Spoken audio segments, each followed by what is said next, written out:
কেন? ওই যে আরবি, এগুলোকে কলার মৌসা বলা হয়। মৌসা মৌসাতে কি হয়েছে? ওটা রান্না করে খাওয়া যায়। তাহলে এটা ফেললো কেন পানিতে?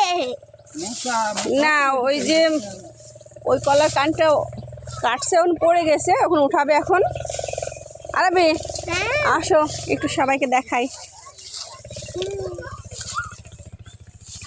এই দেখো। আম্মু এগুলো ঘাস, আমি এদিকে গরুতে খাই, বুঝছো? এই যে আমার আবি চলে আসছে।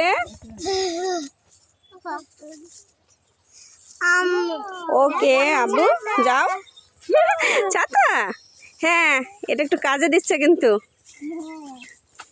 কলা গাছ। এটা দিয়ে আমি ছাতা বানাবো। আমাকে একটা আব্বু এক সাইড দিয়ে হাঁটবে। বলো, এখানে আমি কেটে নেবো, ছাতা হয়ে যাবে। এই যে এই যে এটা হলো আরাবিদের পুকুর। আম্মু ওই দেখো। সবাইকে বললাম যে এটা আরাবিদের পুকুর, বলে দিলাম কিন্তু।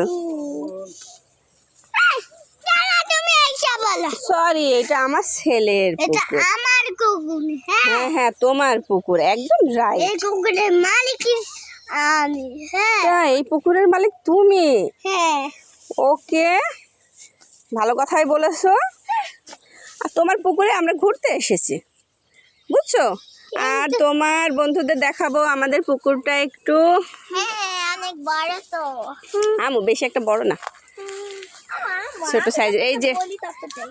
আম গাছ ছোট ছোট লাগানো হয়েছে। অনেক বেশি বড়। হ্যাঁ, এইগুলো সব অনেকদিন আগেই লাগানো হয়েছে, গাছগুলো অনেকটা বড় হয়ে গেছে। পুকুরের চারিপাশেই আম গাছ, কলা গাছ, লিচু, তারপর আর কি কি লাগানো হয়েছে আম্মু? আর নারিকেল গাছ। হ্যাঁ না, নারকেল গাছও লাগানো হয়েছে। এই যে এই সাইড থেকে দেখা যাচ্ছে। দেখো, আর এই যে পুরো পুকুরের পাশ দিয়ে ঘাস লাগানো হয়েছে, যাতে ধারগুলো না ভেঙে যায় এবং আর অনেক কিছু। গরুর জন্য খাবারও তৈরি হয়ে যায় এই ঘাস থেকে। এই ঘাসগুলো খায় গরু খুব সুন্দর করে। আম্মু কালার অনেক। এই যে এই নারকেল গাছটা অনেক ছোট্ট। আর এই যে পাশে আরবি, আম্মু আমি পিছনে পড়ে যাচ্ছি। তুমি পেছনে পড়ে গেছো আম্মু। ওখানে আমি হয়ে গেছি কচ্ছপ। আম্মু দেখো, এই যে এগুলো ধানি জমি, শুধু ধান, ধান আর ধান, ধান আর ধান। যতটুকু মানে চোখ যাচ্ছে বলা যায়, ধান আর ধান। শুধু ধান। সবুজ, কি সুন্দর। ওই কি সুন্দর বাতাস।